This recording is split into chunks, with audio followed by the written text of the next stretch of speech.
Bienvenidos a GiroCast, un espacio donde hablamos sobre tecnología, innovación, startups. Mi nombre es Rodrigo Valdés, soy director ejecutivo de GiroLabs. Hoy le tenemos como invitado a Sebastián Ortiz, él es CEO de Software Natura. Bienvenido, Sebastián, muchísimas gracias por aceptar la invitación. ¿Cómo estás? Gracias por la invitación, Rodrigo.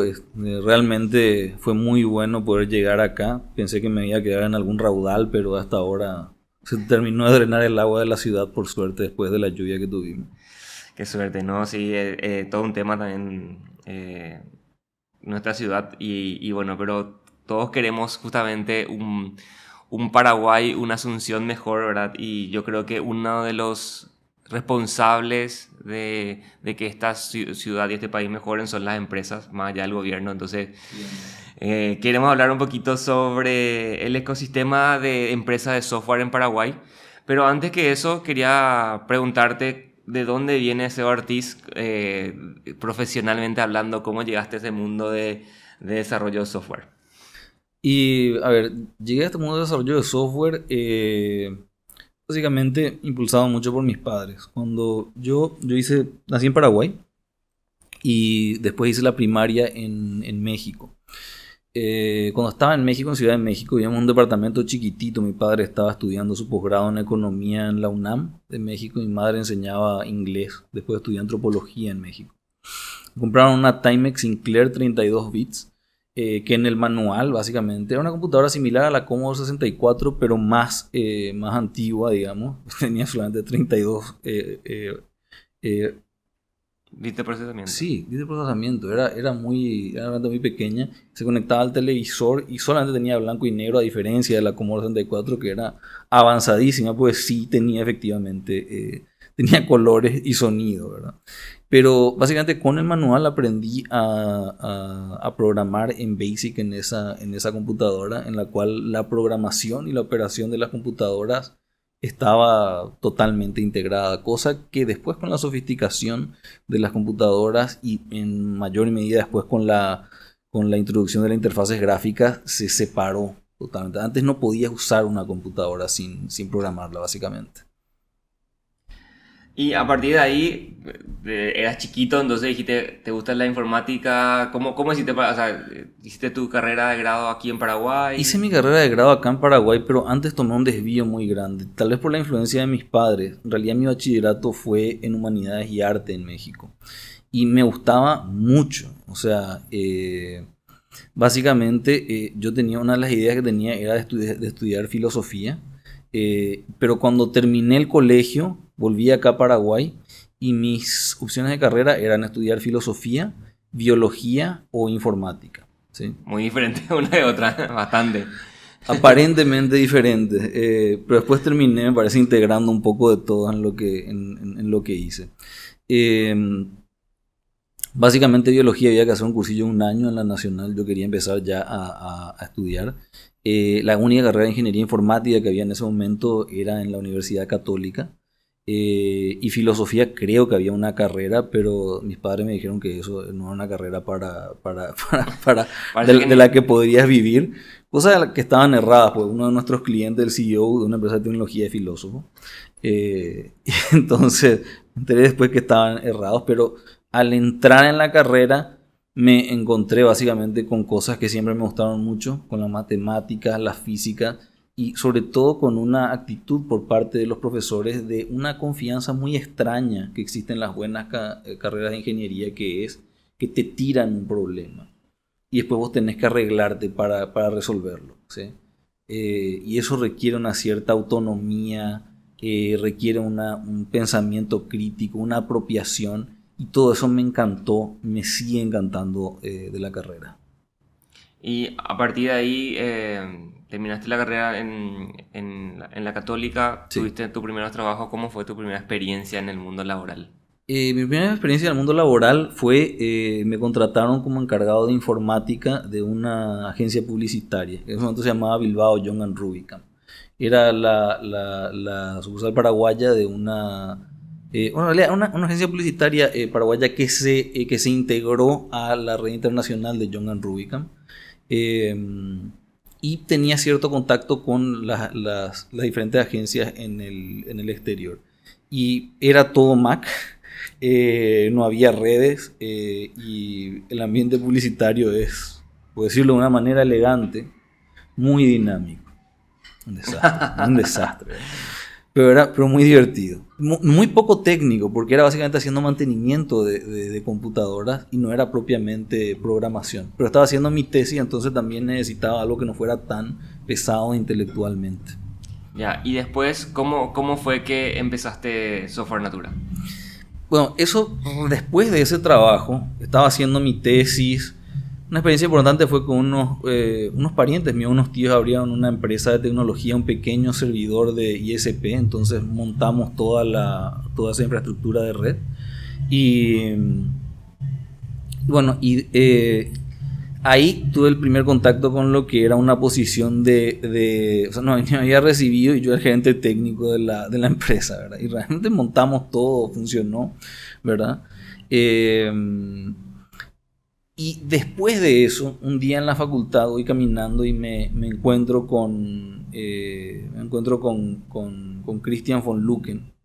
Y me dice, ¿vos sabes que abrieron una empresa acá que es una empresa de programación que hace exportación para Estados Unidos? Están armando algo impresionante. Los proyectos que tienen son muy desafiantes. Me fui a tocar la puerta en la empresa, que era la empresa aceitera, que abrieron Mercedes y César Cabello en esa época. Y yo trabajar con ustedes y me contrataron. Así es.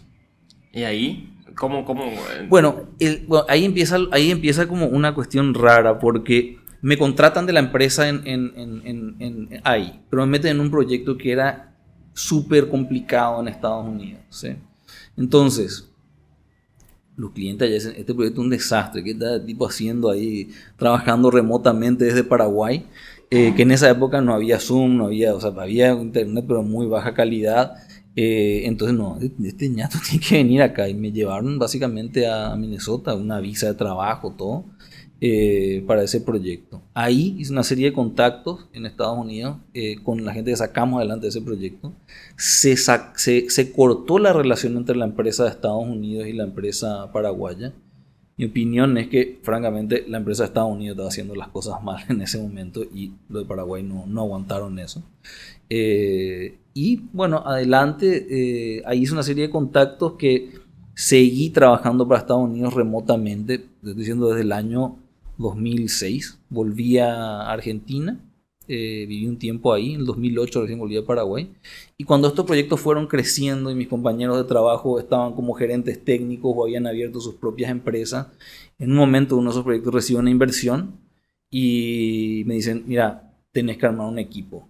O sea, queremos que arme un equipo Hasta el momento vos estabas Paraguay. trabajando como persona. Sí, con consultor individual. Exactamente. Y a Así partir de es. ahí te dijeron que necesitamos, o sea, queremos que vos sigas trabajando, pero necesitamos un equipo que que vos manejes el equipo. Sí, y también me dejaron muy claro que la única forma en la que iba yo a seguir trabajando era si podía organizar, porque estaban haciendo un salto cuántico. Una persona no servía, entonces necesitaban a todo un equipo. Entonces, bueno, ahí estaba enseñando en la universidad, contraté a unas cuantas personas que habían hecho un proyecto de CONACYT conmigo y otros alumnos de la universidad. Y con esa experiencia de CONACYT, con las capacidades que creamos ahí es que pude armar la empresa. Entonces ahí tenía las dos patas, la pata técnica con un equipo armado y la pata comercial. Comenzamos básicamente la empresa en el living de mi madre, en el comedor, y por unos cuantos meses nos quedamos ahí hasta que tuvimos efectivamente una oficina. Le pedí prestado dinero a mi novia en ese momento, que ahora es mi esposa.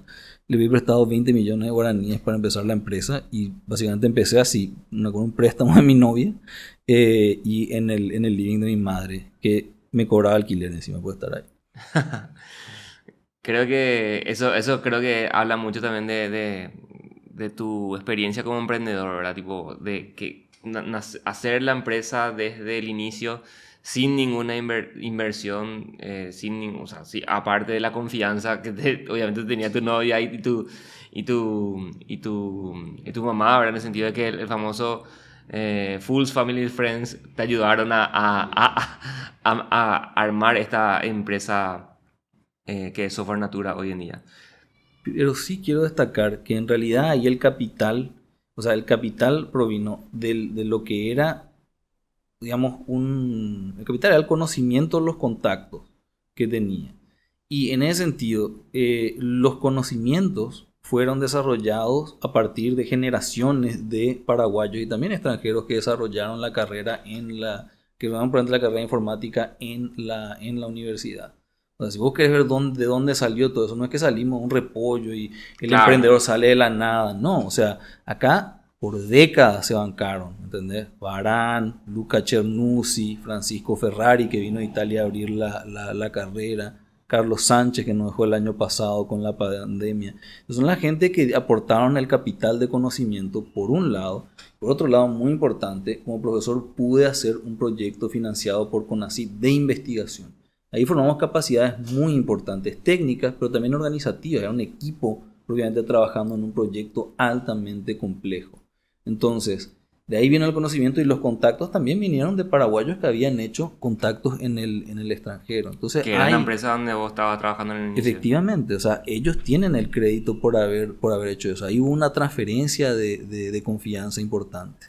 ¿Sí? Y a partir de ahí quiero hablar un poquito sobre justamente eso, el ecosistema. ¿Cuál es el ecosistema hoy de las empresas de desarrollo de software en Paraguay? Y es un ecosistema que está de alguna manera un poco incipiente y está en un mundo inestable y muy, muy competido. ¿Sí?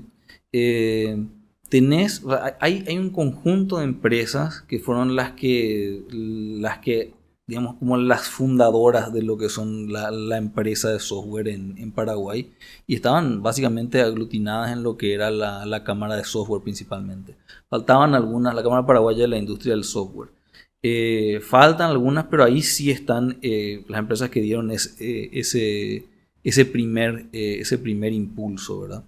Típicamente los sistemas informáticos en el mundo en general y acá en Paraguay se utilizaron mayormente para hacer sistemas contables y administrativos. Entonces estas empresas seguían y siguen con esa actividad, que es mayormente la de desarrollo de sistemas contables y administrativos.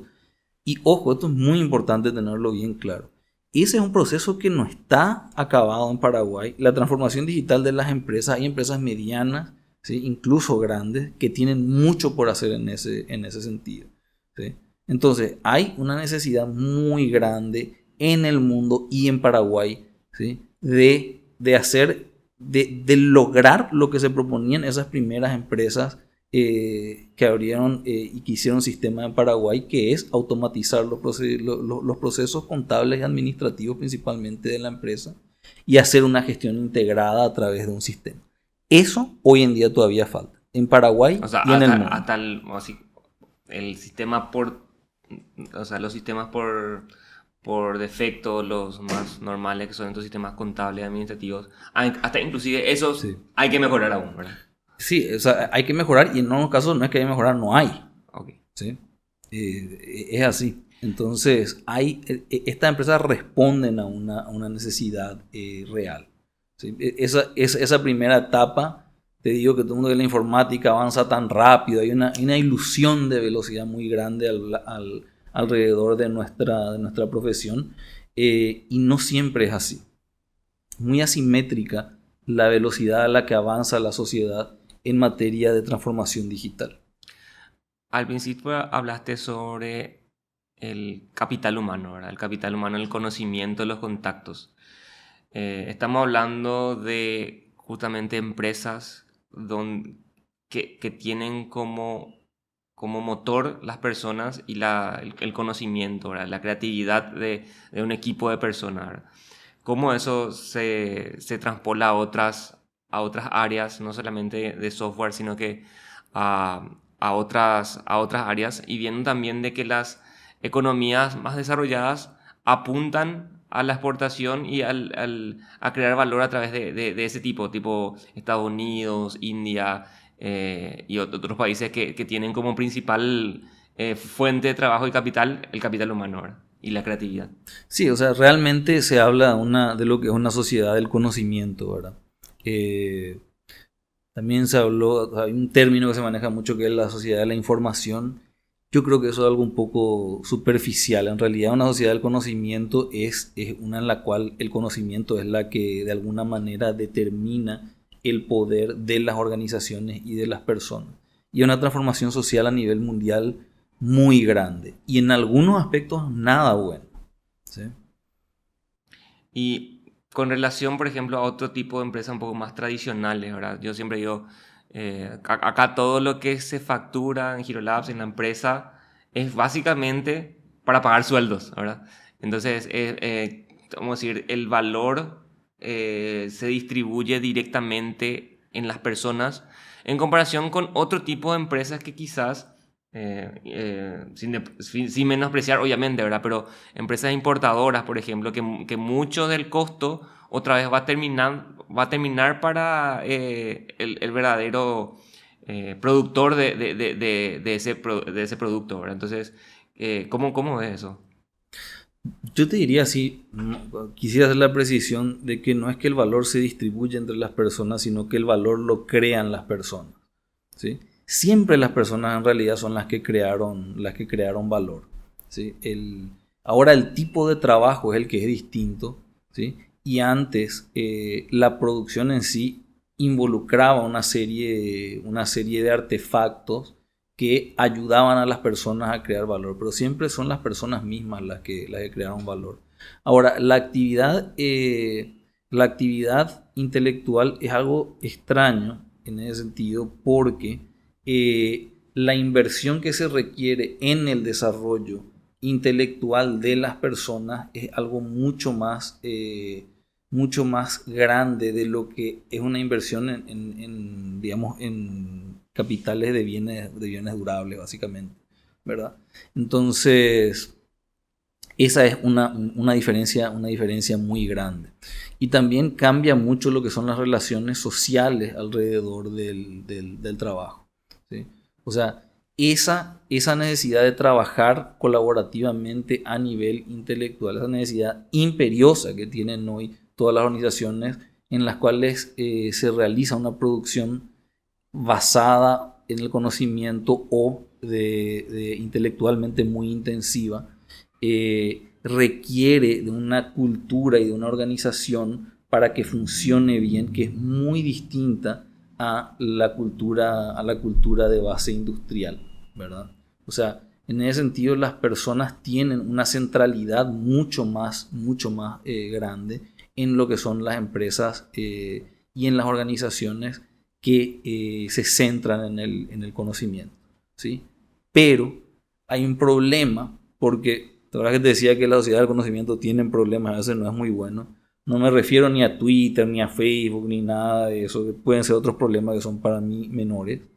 Eh, Hay un problema de que ese estilo de producción parece estar causando una desigualdad económica muy grande, ¿sí? Y esa desigualdad económica muy grande está tal vez aunada a otros factores como sí lo son las redes sociales y un desorden de información y desinformación, está desestabilizando sistemas políticos y sociedades que se suponía eran muy estables.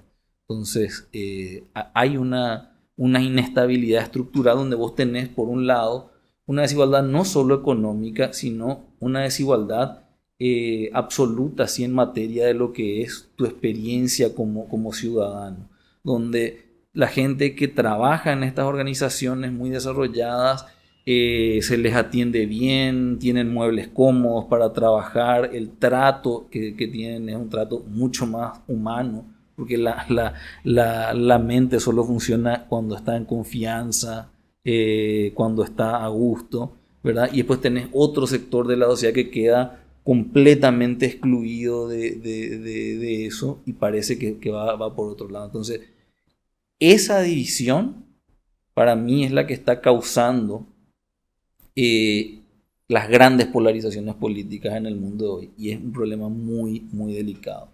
Lo menciono eso no porque quiera entrar en grandes debates políticos, sino porque es parte central de lo que es nuestra actividad. O sea, Nosotros no tenemos solamente que arreglar los problemas y que tienen las redes sociales y que la inteligencia artificial no venga y nos coma y qué sé yo, sino que dejando todo eso de lado tenemos una actividad que está asociada a una serie de problemas bien serios, ¿sí? Entonces eso es algo que tenemos que empezar a responsabilizarnos en nuestra profesión. Yo sé que precisamente vos, la tradición de tu empresa tiene que ver con una cuestión de responsabilidad social. El tema es que el beneficio o el daño que podemos hacer es muchas veces difícilmente medible, ¿sí? Y es enorme. Entonces, ese tipo de cosas tenemos que empezarnos a plantear. Todo eso no ha llegado todavía acá a Paraguay en mayor medida, pero tenemos que ver lo que pasa en el mundo, porque encima esta es una sociedad que ya es muy desigual y si la propuesta, el próximo paso que vamos a dar es hacia otro modelo económico que tiene otra vez más desigualdades, ese no es un buen paso, ¿sí? Muy interesante el tema de, otra vez, yo siento, ¿verdad?, que muchas de estas empresas de tecnología en general, estas startups, tienen esa cultura que parece casi un cielo en comparación a otro tipo de trabajo, ¿verdad? Pero sin embargo no es la realidad, ¿verdad? Entonces, o es la realidad de este 1% o menos inclusive de las empresas que viven una burbuja que solamente ellos pueden sostener, ¿verdad? Y de repente causa esa diferencia, ¿verdad?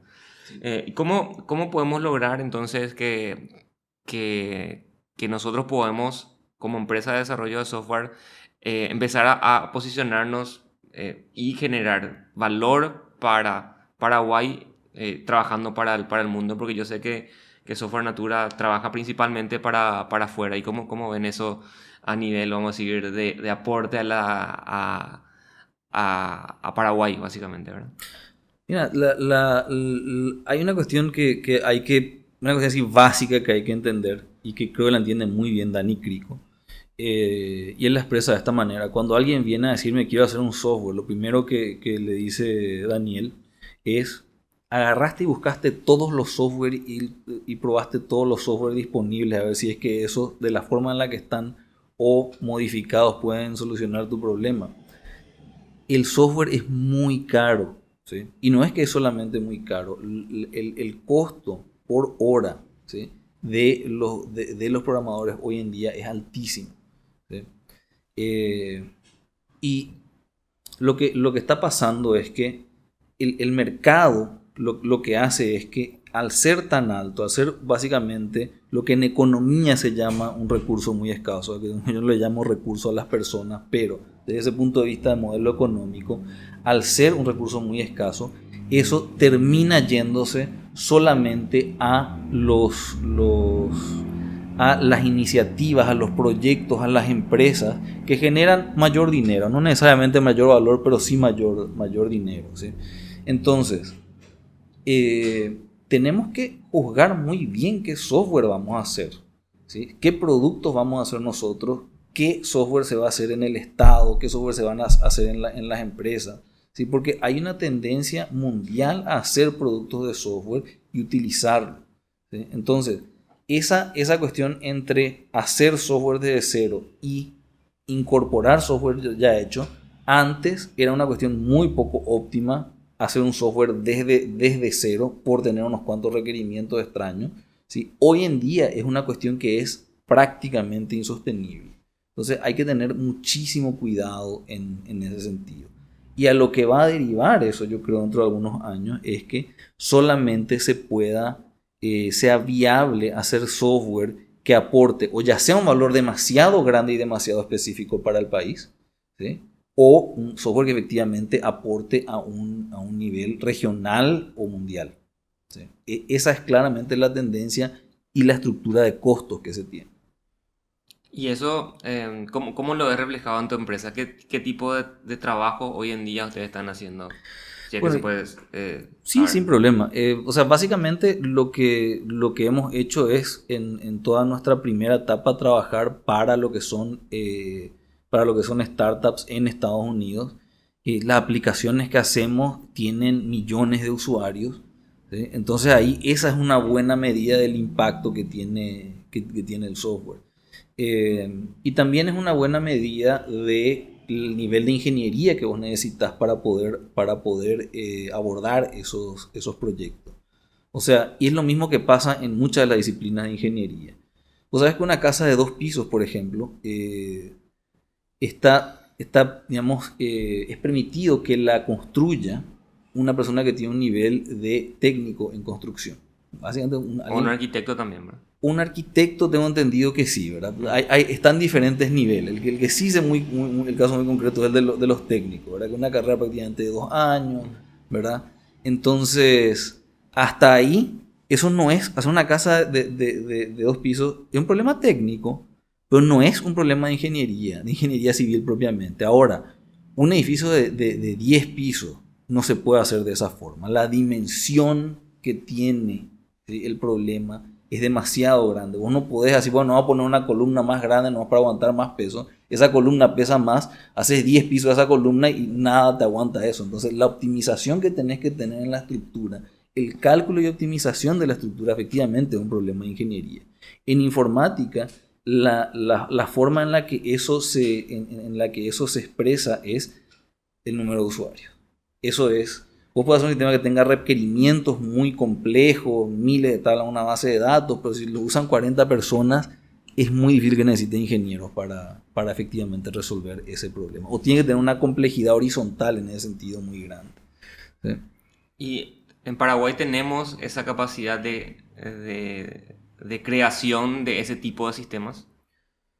Y en realidad no la teníamos mucho por la misma dimensión del país. Teníamos, sí, las carreras buenas de ingeniería te daban los fundamentos para poder lidiar con esos problemas, pero hasta que empezamos efectivamente a lidiar con esos problemas, que solamente se encuentran a nivel internacional hoy en día, no teníamos formadas esas capacidades.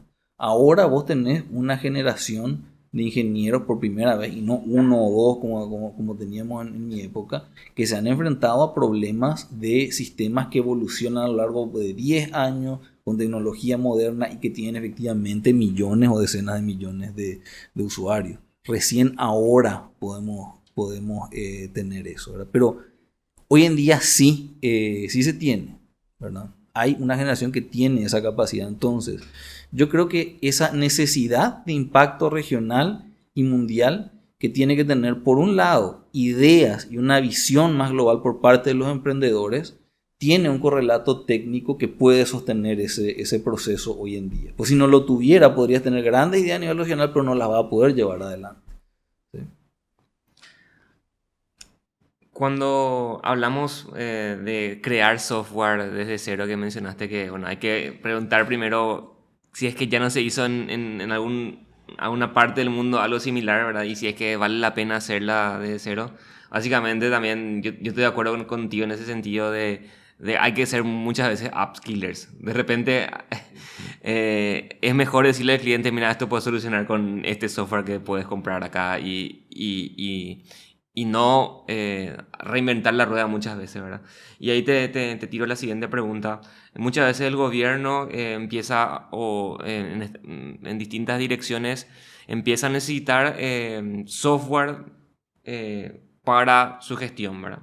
Me imagino que IPS, contrataciones públicas, Hacienda, ese tipo de direcciones están como que adquiriendo también la Municipalidad de Asunción con ese contrato también tan controversial de cobro de impuestos y demás. ¿Cómo pensás que, o sea, somos capaces primero de desarrollar esa clase de cosas y es necesario desarrollar esa clase de cosas? ¿O cómo ves ese tema? Me parece que están muy bien planteadas las preguntas, porque son dos cuestiones distintas. Primero decir que somos capaces y después si es que deberíamos hacerlo. Ujú. ¿Sí?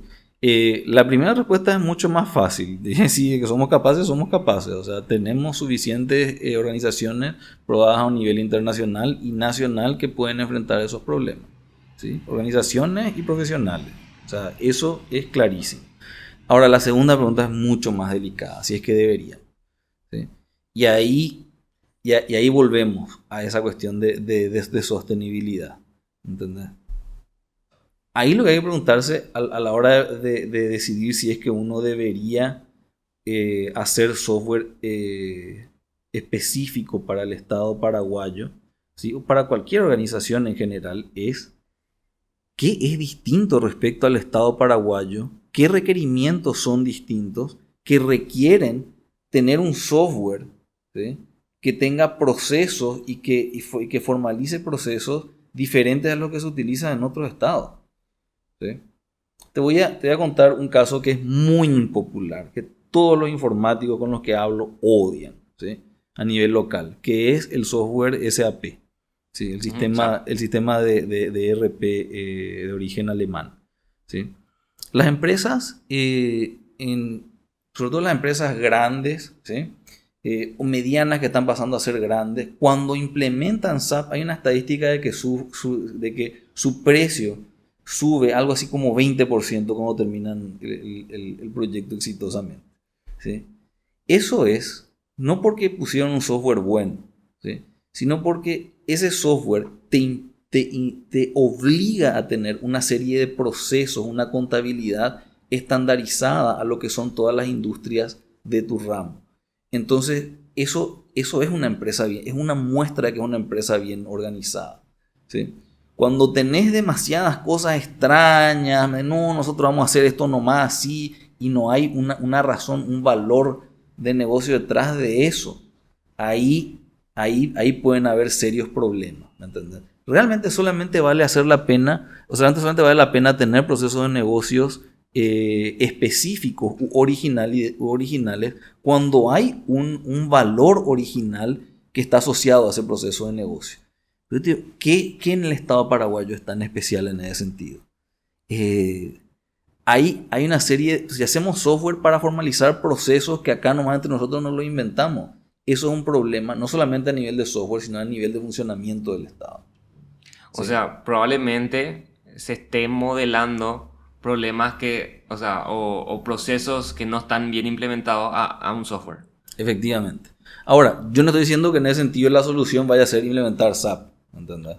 Yo lo que estoy diciendo es, cuidado, cuando tenés un proceso que es demasiado distinto a los software que se utilizan en todos lados, ¿qué está pasando? ¿Por qué eso es así? ¿Sí? Si es que hay una diferencia, entonces ahí vale la pena efectivamente hacer un software desde cero, ¿sí? La idea solamente de que hay que desarrollar un software desde cero para casos, para ese tipo de casos específicos, solamente para que sea paraguayo, es una cuestión que no se sostiene en términos de sostenibilidad técnica. No se sostiene, y lo que vas a tener es informáticos que o va a tener proyectos o que el Estado no se van a hacer nunca, porque el Estado no va a poder contratar a suficiente gente. Eso es lo que va a pasar. O en el otro caso, el Estado estaría tirando millones y millones de dólares en hacer una serie de proyectos que no tienen, que básicamente que no aportan mucho valor. Entonces, hay que ser muy juicioso en qué tipo de software se hace y qué tipo de software se elige hacer. Yo creo que eso no lo tenemos claro. Y ahora que ya no soy más presidente de la Cámara de Software, puedo decir eso. En eso nadie está de acuerdo conmigo. Todas las empresas locales quieren poner software local en el Estado paraguayo. Los informáticos con los profesores en la universidad, los informáticos, todos quieren que el software se haga acá, ¿sí? Lo que se basa en el Estado. Hay una cuestión así nacionalista en ese sentido. Capaz que yo soy el que estoy equivocado, pero yo sí sé muy claramente que estoy prácticamente solo en esa posición. Bueno, la gente de SAP también está de acuerdo conmigo, Porque les conviene. Sí, pero más allá de ello, lo dudo. Y yo creo que tiene que ver también un poco con, o sea, los informáticos en general también somos muy celosos, inclusive, hasta inclusive de qué tecnología utilizamos, ¿verdad? En ese sentido, tipo, cada uno es evangelista de su tecnología y de su forma. Ay, no, porque existe en esta tecnología, esta es la otra mejor. O sea, hay como una especie de recelo también en ese sentido, y quizás por eso, ¿verdad? No sé, podría ser. Puede ser, pero fíjate que hay opciones que son, o sea, te doy otra opción que no es SAP, para que pues no crean que es una propaganda de SAP, ¿sí? Fíjate lo que hizo el estado uruguayo, por ejemplo, que es un estado que tiene más o menos nuestro nivel de población, nuestro nivel de complejidad. Ellos adoptaron para todo lo que es la administración central Odoo. Ujú. que es un software open source, ¿sí? Un ERP open source, y encima ellos negociaron con Odoo. Odoo cobra licencias para ciertos módulos, para ciertas cosas. Ujú. Igual da el código, ¿verdad? Pero cobra licencias. El Estado uruguayo no les cobró nada. Ellos querían que entre el software ahí y que se use. Entonces, ¿qué pasó también en Uruguay? Se usó eso como base y después las cosas específicas que sí tenía el Estado uruguayo, se hicieron algunas adaptaciones, algunas aplicaciones que tenían que ver con el ecosistema local. ¿Sí? Entonces, que vos podés combinar las dos cosas. Podés traer soluciones hechas que no son necesariamente comerciales, que son open source, ¿sí? Y que después se le añaden otros elementos propios. Ese es un modelo alternativo, te diría. Muy interesante. O sea que Odoo hace rato está ahí, bueno, está bastante fuerte y aparte ahora está Sí, entrando muy fuerte en Paraguay, ¿verdad? Tipo, ya conozco varias implementaciones a nivel de pequeñas y medianas empresas que obviamente miran a la competencia, que ya sabemos cuál, con un precio exorbitantemente caro, ¿verdad? Que no es obviamente pagable por un taller, por una empresa de confecciones, pero que sí necesitan una solución así, ¿verdad? Entonces ven sí. como alternativa estos proyectos de código libre que obviamente se paga por la... muchas veces cuando decimos código libre la gente piensa que es gratis. No, o sea, es gratis el código, pero la implementación probablemente hay que pagarle a un especialista, a un analista para su implementación en la empresa, ¿verdad? Odoo estamos implementando en mi empresa y Ujú. existen 3 partners de Odoo a nivel local, 2 de ellos tienen nivel Silver, uno tiene nivel Gold. Entonces, y lo que han hecho ellos es también han regionalizado el software para que tenga la interfaz que se necesita tener con Hacienda. Entonces, existe esa posibilidad y eso cumple esa cuestión que vos estabas mencionando, que a veces somos muy celosos, los de las comunidades, de ciertas comunidades de programación que quieren su lenguaje o que quieren una tecnología. Bueno, hay formas de satisfacer las dos cosas y hacer las cosas bien. Pero no está ahí el problema. La toma de decisiones para llegar a ese punto es mucho más complicada. Y yo creo que está la raíz de la cuestión. Por último, quería hablar un poquito sobre la internacionalización y creo que ya lo hablamos más o menos en el sentido de que, por lo menos nosotros que trabajamos mucho a nivel local y estamos empezando a trabajar a nivel internacional, nos damos cuenta de que los servicios de desarrollo de software en general son internacionales en todo sentido. ¿Y cómo te explico eso? En el sentido de que hoy yo, si es que voy a presentar mi propuesta a una empresa, probablemente mi competencia no solamente en Paraguay, no solamente va a ser otra empresa local, sino que empiezan a ser empresas argentinas, uruguayas, hasta inclusive brasileras o de cualquier otro país. O sea, hoy a nivel local ni siquiera tu competencia es otra empresa local, sino que es internacional, ¿verdad? Entonces, Sí. cuando vos competís en este rubro de desarrollo de software, no competís a nivel nacional, sino que automáticamente te convertís en una empresa internacional que tiene que competir con otra empresa internacional, ¿verdad? Entonces, mi deducción es, ok, si yo tengo que tener una empresa que tiene que competir con otras empresas internacionales a nivel local, significa que yo, empresa paraguaya, también puedo competir a nivel internacional en otros países porque tengo ya una calidad internacional que me tiene que permitir no solo ganar contratos a nivel local, sino que también tener ese nivel me permite tener contratos a nivel internacional. Y ahí voy. Hay esta capacidad, ¿cómo las empresas paraguayas empiezan a competir a nivel internacional hoy en día? Mira, lo que pasa es que a mí no me gusta competir, ese es mi instinto. ¿Entendés? No hay que competir para mí. ¿Entendés? Cuando estás compitiendo, yo así preguntaba hace un rato cómo elijo, cómo se eligen los proyectos que se crean mayor valor, ¿verdad? ¿Cómo hacemos para elegir eso?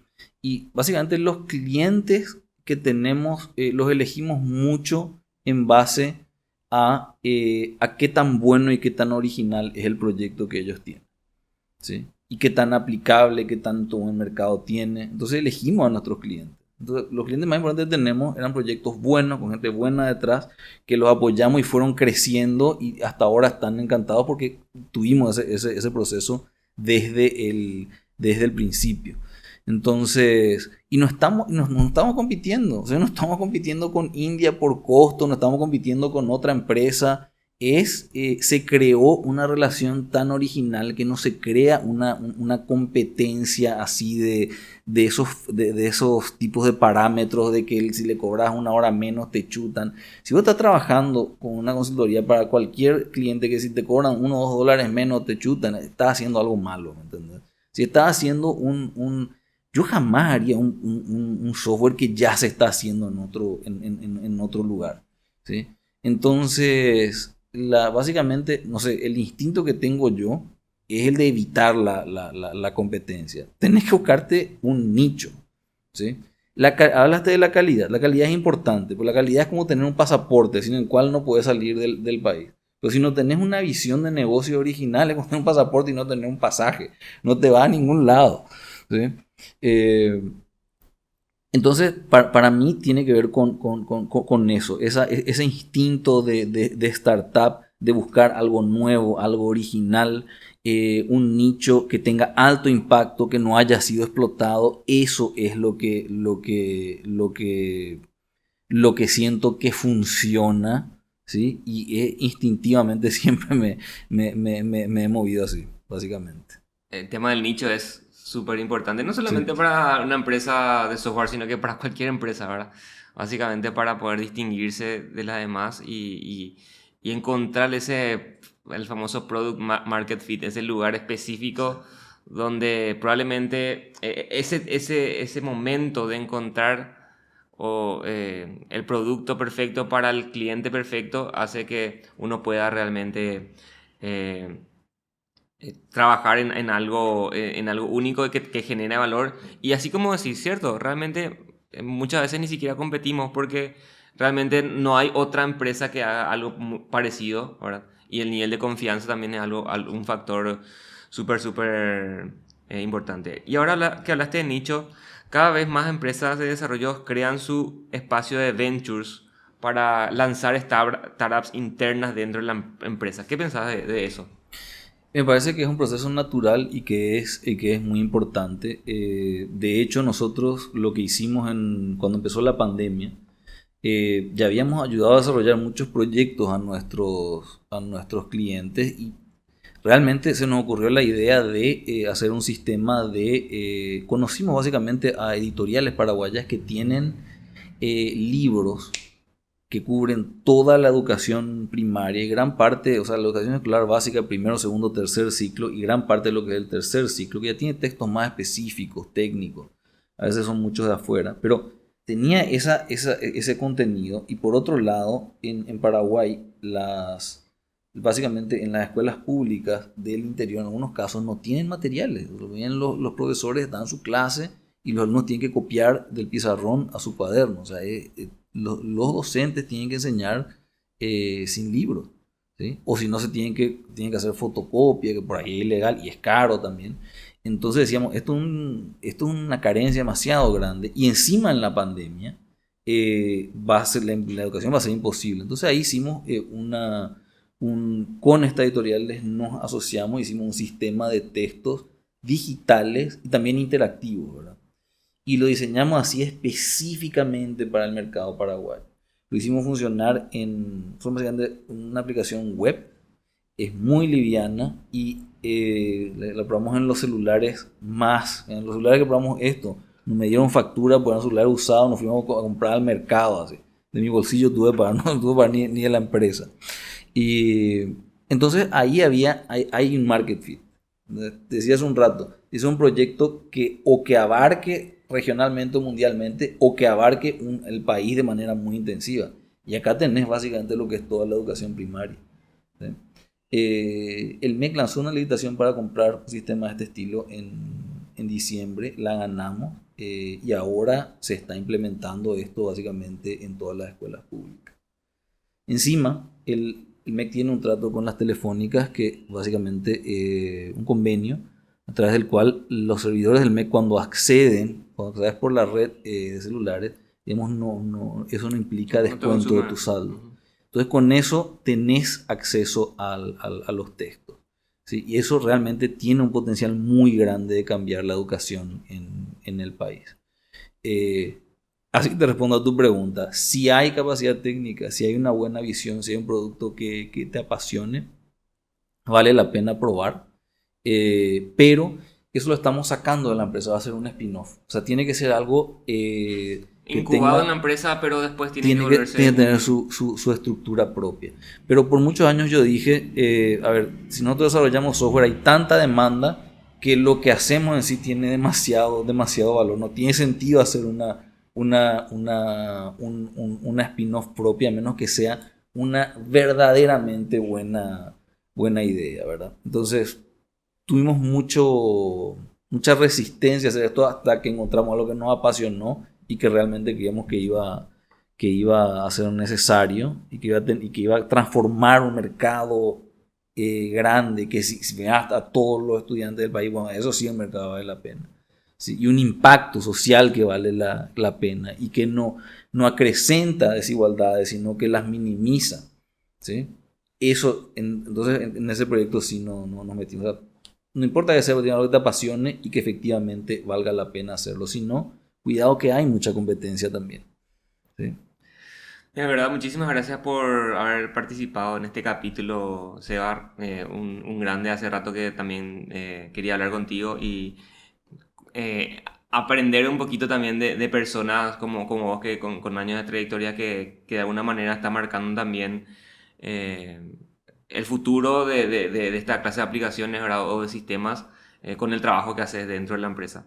Antes de terminar, le quería invitar a todo el mundo que pueda seguir escuchándonos en Google y Apple Podcast. También estamos en Spotify y bueno, el video queda guardado en YouTube para que nos puedan ver. Y bueno, muchísimas gracias, Seba, por haber aceptado la invitación y bueno, ojalá te podamos tener otra vez para hablar de otros temas que seguramente hay un montón para hablar. Cuando quieran, y el aprendizaje es mutuo. Así que muchas gracias. Estamos.